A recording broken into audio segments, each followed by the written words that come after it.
নমস্কাৰ সৰু সৰু কিন্তু ভয় লগা কিছু ভৌতিক ঘটনালৈ প্ৰত্যেক দিনাখনৰ দৰে মই ঝৰ্ণা আহিছোঁ আপোনালোকৰ কাষলৈ আৰু আজি লৈ আহিছোঁ সংগীতা বৰ্মনে লিখি পঠিওৱা এক বৰ শিহৰণকাৰী অভিজ্ঞতা।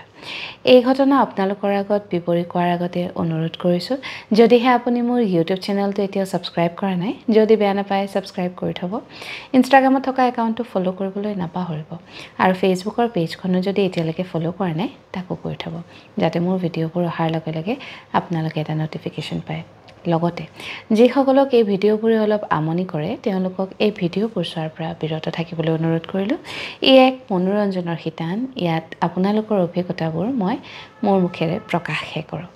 এতিয়া পলম নকৰি আগবাঢ়ো সংগীতাৰ অভিজ্ঞতাৰ ফালে। তেওঁৰ ঘৰ আৰু তেওঁৰ মোমায়েকৰ ঘৰ একেবাৰে ওচৰত, মানে ৰাস্তাটোৰ ইটো পাৰে সিটো পাৰে।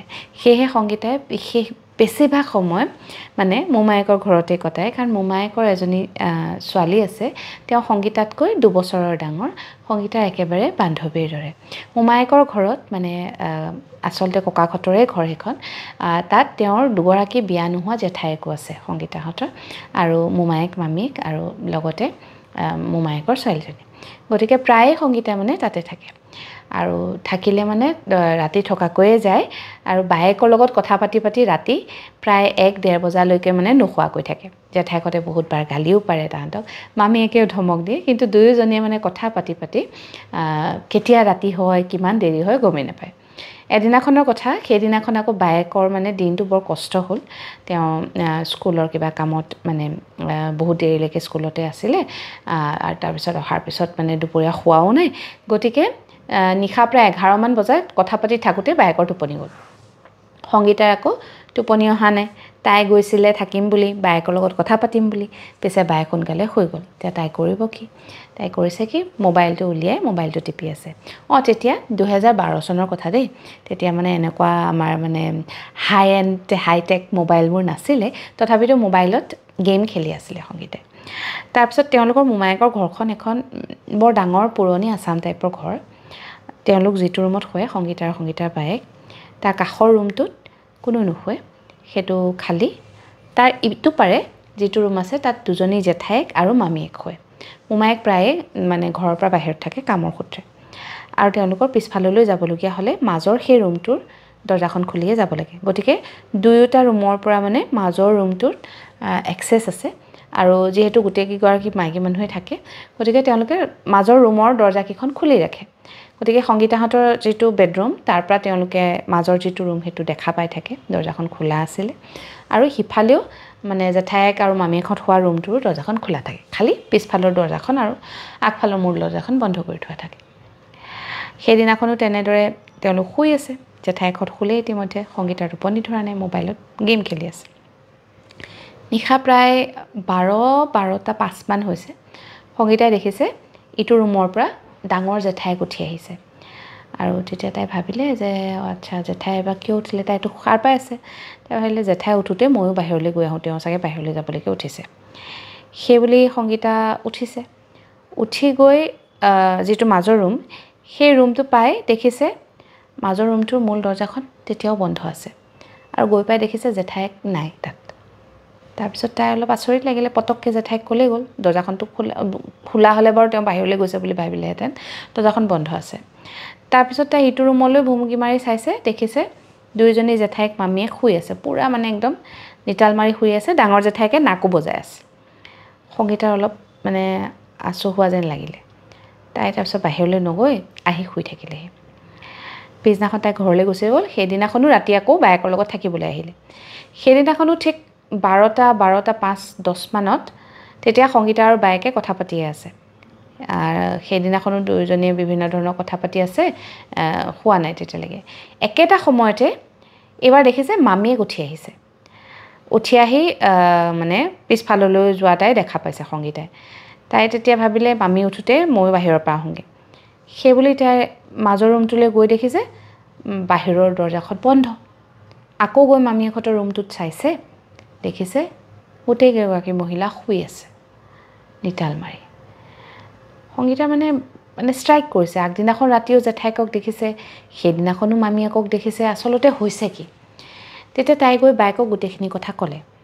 যে এনেকুৱা এনেকুৱা কালিতো তই শুই গলি কিন্তু আজিও মই এতিয়া মামীক দেখিলোঁ অলপ আগতে তেতিয়া বায়েকে মানে কথাটো কিবা তল পেলাই দিলে নহয় তই এনেই দেখিছ যা শুই থাকোঁতে বুলি কৈ মানে বায়েকে দৌৰাদৌৰিকৈ তেতিয়া লাইট চাইটবোৰ বন্ধ কৰিছে তেতিয়া কৈছে মই বাহিৰলৈ যাওঁ ব'ল কৈছে নালাগে এতিয়া বাহিৰলৈ যাব নালাগে ব'ল শুই থাক ৰাতিপুৱাব এতিয়া সেই বুলি কৈ মানে তাইক বাহিৰলৈ যাবলৈও নিদিলে তাই তেতিয়া অকণমান ষ্ট্ৰাইক কৰিছে যে হ'ল কি আচলতে কথাটো তাৰপিছত পিছদিনাখন উঠিয়েই তাই জেঠাইহঁতক কথাটো ক'লে জেঠাইহঁতেও কথাটো পাতলাই দিলে কথাটো মানে একো গুৰুত্ব নিদিলে তাৰপিছত সেইদিনাখন তাই ঘৰলৈ গুচি গ'ল তাৰ 3-4 দিনমান পিছত আকৌ তাই থাকিবলৈ আহিছে এইবাৰ মানে তাই অলপ সন্দেহৰ ভাৱতে আহিছে যে সেই দুদিন দেখা ঘটনাটো তৃতীয়বাৰ মানে আকৌ ৰিপিট হয় নেকি সেইদিনাখনো নিশা 12:17 মানত তাই সময়টো পুৰা মনত আছে তাই ৰৈ আছে আচলতে দেখে নেকি সেইখিনি সময়তে 12:17 মানত দেখিছে এইবাৰ আকৌ মাজু জেঠাইক উঠি আহিছে ৰুমটোৰ পৰা ওলাই আহিছে আহি পিছফালৰ দৰ্জাখনৰ ওচৰলৈ গৈছে সংগীতা তেতিয়া দৌৰাদৌৰিকৈ উঠি পেলাই চাই মানে না জেঠাইক আছে না দৰ্জাখন খুলিছে আৰু ৰুমত দেখিছে জেঠাইকহঁত মামীকহঁত চব শুই আছে এই ঘটনাটো হোৱাৰ পিছত সংগীতাই গোটেই ৰাতি সেইদিনাখন শুব নোৱাৰিলে পিছদিনাখন ৰাতিপুৱা মানে তাই অলপ ছটফটাই আছে কি হৈছে তেতিয়া জেঠাইকহঁতে গম পাইছে আৰু জেঠাইকহঁতে তেতিয়া তাইক মাতিছে এইফালে তোৰ লগত কথা এটা আছে তেতিয়া ক'লে কি কথা যে তই কালি ৰাতিও কিবা দেখিলি নেকি কৈছে এইকেইদিন সদায় দেখি আছোঁ মই যোৱা দুদিনো দেখিলোঁ কালিও দেখিছোঁ জেঠাই উঠি আহা কিন্তু তাৰপিছত দেখিছোঁ কোনো নাই তেতিয়া ডাঙৰ জেঠাইকে কৈছে যে তোক এটা কথা কওঁ তই ভয় নকৰিবি আমাৰ ঘৰত কিবা এটা আছে এইটো তেওঁলোকৰ ঘৰটো মানে বহু পুৰণি ঘৰ আজু ককাহঁতৰ দিনৰে ঘৰ যে আমাৰ ঘৰত কিবা এটা আছে সি আমাৰ পৰিয়ালৰে কাৰোবাৰ ৰূপ লৈ বাকী মানুহক দেখা দিয়ে বিশেষকৈ নিশাৰ সময়ত কিন্তু কাৰো একো অপকাৰ নকৰে কেৱল দেখা দিয়ে নিজৰ উপস্থিতিটো বুজায় আৰু তাৰপিছত নাইকিয়া হৈ যায় মানে ঘৰৰ সকলো মানুহে দেখিছে আজিলৈকে সংগীতাক কেতিয়াও কোৱা নাছিলে কিন্তু তাই নিজেই যেতিয়া দেখিলে তেতিয়া জেঠাইহঁতে ক'বলৈ বাধ্য হ'ল আৰু তাইক এটা কথাই কৈছে যে তই ভয় নাখাবি কিন্তু সেই বস্তুটো দেখাৰ পিছত তই দৰ্জা খুলি বাহিৰলৈ ওলাই নাযাবি আমি কেতিয়াও নাযাওঁ আমি দেখিলেও চুপচাপ গৈ শুই থাকোঁগৈ সপোন বুলি ভাবি ভ্ৰম বুলি ভাবি কিন্তু সকলোৱে আমি দেখিছোঁ আৰু সেই বস্তুটো আমাৰ ঘৰত থকাটো খাটাং এই কথাটো শুনাৰ পিছত মানে সংগীতাই কেনেদৰে ৰিয়েক্ট কৰিব কি কৰিব একো ধৰিব নোৱাৰিলে আৰু তাৰপিছত বহু দিনলৈ তাই থাকিবলৈ নহা হ'ল মানে জেঠাইহঁতৰ ঘৰত মোমাইহঁতৰ ঘৰত অবভিয়াছলি এনেকুৱা কিবা এটা হোৱাৰ পিছত মানুহে আৰু সেইটো সাহ কৰিব নোৱাৰে দিয়কচোন এইটো 2012 চনৰে কথা এতিয়া পিছে তেওঁলোকৰ সেই পুৰণা ঘৰটো ভাঙি তাত 2 ষ্টৰিজ বিল্ডিং এটা বনালে আৰু এতিয়াও তেওঁলোকৰ পৰিয়াল তাতেই আছে কিন্তু সেই ঘৰটো ভঙাৰ পিছত পিছে তেওঁলোকে বৰকৈ এই বস্তুটোৰ উপস্থিতি অনুভৱ কৰা নাই এয়া আছিলে সংগীতা আৰু তেওঁৰ পৰিয়ালৰ লগত ঘটা এটা জিয়া ঘটনা যেটো আপোনালোকৰ আগত ব্যক্ত কৰিলোঁ বৰ আচৰিত ঘটনা কিবা ঘটনাটো কৈ থাকোঁতে মোৰ গাৰ নোম শিয়ৰি গৈছে সঁচাকৈ বহুতে